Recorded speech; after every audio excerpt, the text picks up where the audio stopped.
अस्सलाम वालेकुम नाज़रीन, लंदन से मैं हूं अमजद चौधरी। अभी रोज़ा खुलने का भी टाइम हो रहा है और कुछ तबीयत भी ठीक नहीं है, लेकिन कुछ ज़रूरी बात थी। मैंने कहा लाइट रहते आपसे मैं वो बात कर लूं। मैंने कुछ फुटेजेस कल देखी कि के अंदर कहीं पे कोई एक शख्स जो है पीटीआई का झंडा लगाया हुआ है और पाकिस्तान का झंडा जलाने की कोशिश कर रहा है या जला रहा है।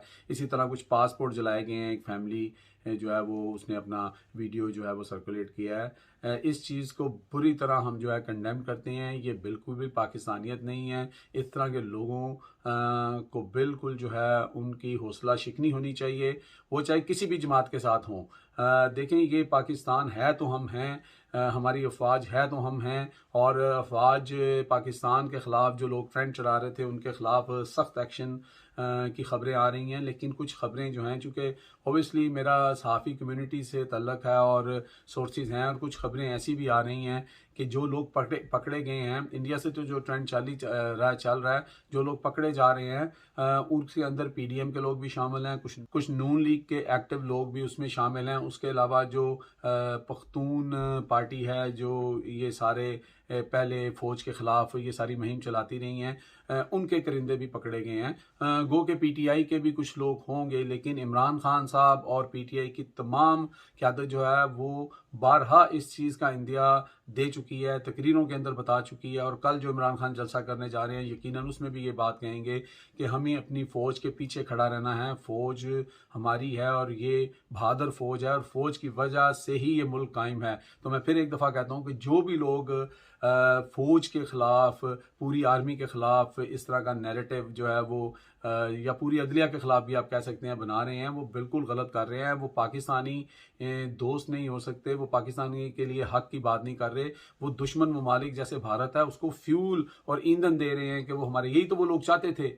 रूल एंड डिवाइड वाला तो मसला है कि अवाम और फ़ौज को दूर किया जाए, और ये साजिश की जा रही है। ये फ़ौज को, आईएसआई को, सबको अंदर से पता है क्या हो रहा है। हाँ, जिन लोगों ने ये साजिश की है, जो लोग बैरूनी पावरों के आलाकार बने हैं, वो चंद लोग हैं। उनको आर्मी के अंदर से भी आवाज़ें उठ रही हैं, रिटायर्ड आर्मी ऑफिसर्स भी बात कर रहे हैं, हम लोग भी बात कर रहे हैं। तो उनके ऊपर तनकीद जो है वो जायज़ है, लेकिन पूरे इंस्टीट्यूशन के ऊपर तनकीद करना, मैं समझता हूँ कि ये बिल्कुल सरासर ज़्यादती है। अपने मुल्क के साथ दुश्मनी सॉरी, अपने मुल्क के साथ दुश्मनी और गद्दारी के ज़िम्रे में आता है। हम पहले पाकिस्तानी हैं, फिर हम कुछ और हैं। दूसरी बात यह है कि एक बड़ी दिलचस्प खबर हमें पता लगी कि जनाब जो नैब के अंदर जो है वहाँ से कागजात चोरी करने की कोशिश की गई, नाकाम हो गई। तो खैर बहरहाल, आपको पता है कि इस गवर्नमेंट के ख़िलाफ़ यहाँ पे लंदन में क्या नारे लग रहे थे, पूरे पाकिस्तान में, पूरी दुनिया में क्या नारे लगते हैं। और अब ये इस तरह के काम होंगे। और एक चीज़ और होगी, अगर ये रिकॉर्ड चोरी हो जाता है तो ठीक है, गायब हो जाता है तो ठीक है, नहीं तो अब आग लगने का सिलसिला भी शुरू होगा, क्योंकि आग स्पेशलिस्ट है ये गवर्नमेंट। आप देख लें कि पिछले तमाम मुद्दों की, आप देख लें इमरान खान के पौने 4 साल में किसी एक महकमे में आग लगी है? अगर वो बदयानती कर रहा होता, झूठ बोल रहा होता, मकारी कर रहा होता, फ्रॉड कर रहा होता, करप्शन कर रहा होता, तो वो भी आगे लगवा के चला जाता। तो ये बहुत बड़ा क्वेश्चन छोड़ के जा रहा हूँ मैं, इसके बारे में ज़रूर सोचिएगा।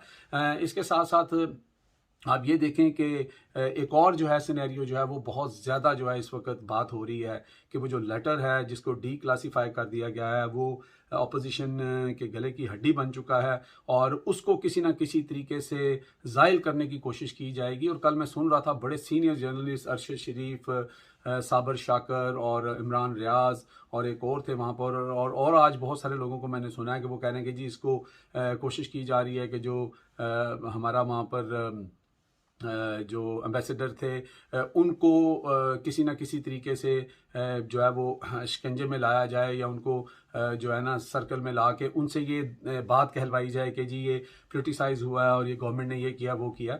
यहाँ पे एक बड़ा अजीब और बड़ा दिलचस्प सवाल पैदा होता है कि भाई इस जो लेटर था, इससे पहले भी जिस तरह शहबाज शरीफ साहब कहते हैं कि इन कैमरा में जो है सलामती कौंसिल का इजलास बुलाऊंगा, तो वो तो इमरान खान ने भी बुलाया था, और उसमें माशाल्लाह हमारे तीनों सर्विसेज चीफ जो हैं वहाँ पे मौजूद थे। अगर ऐसी कोई बात होती तो अब तक वो क्यों खामोश थे? DGI SPR क्यों खामोश था? क्या इमरान खान इतना पावरफुल हो गया? क्या इमरान खान के हाथ में बंदूकें हैं या बंदूकें किसी और के हाथ में हैं? मुल्क के महाफिज वो लोग हैं या इमरान खान है? कि इतनी इमरान खान की जुर्रत कि वो जनाब एक जाली लेटर और वो सारा कुछ करके सामने तो वो चला गया और उसको कोई कुछ कह नहीं रहा, और वो उधर से सिर्फ लोगों को खुद नहीं निकलता, कॉल करता और लाखों लोग सड़क पे आ जाते हैं।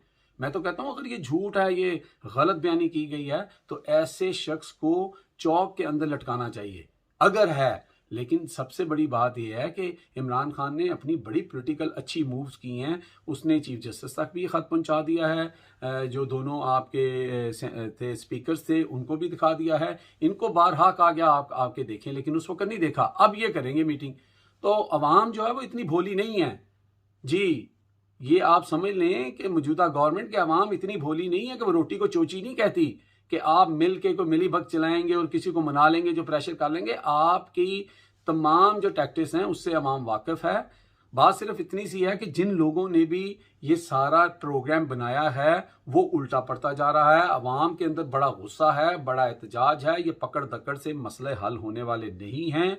लोग इंतहाई गुस्से में। आप यकीन करें कि यहाँ पर ओवरसीज पाकिस्तानी जो हैं उन्होंने कस्में खा ली हैं कि हम रेमिटेंस जो हैं वो लीगल तरीके से भेजेंगे ही नहीं, हम हुंडी के जरिए किसी और तरीके से भेजेंगे। हालांकि ये फिर गलत बात है, मैं फिर गलत बात कहता हूँ। और एक और बहुत बड़ी गलत बात जो मुझे एक वॉइस मैसेज की सूरत में मिली एक पीटीआई के ग्रुप के अंदर, कि कोई लगता है कराची के कोई साहिब हैं, उन्होंने कहा जनाब कि आप दुकानदारों के पास जाएं अपने अपने शहर के अंदर, अपने अपने कस्बों के अंदर, उनसे पूछें कि उनकी फिलिएशन किस पार्टी के साथ है, और अगर कोई इन अपना जो है इम्पोर्टेड हुकूमत को सपोर्ट कर रहा है तो उनसे सौदा मत खरीदें, उनका बायकॉट करें।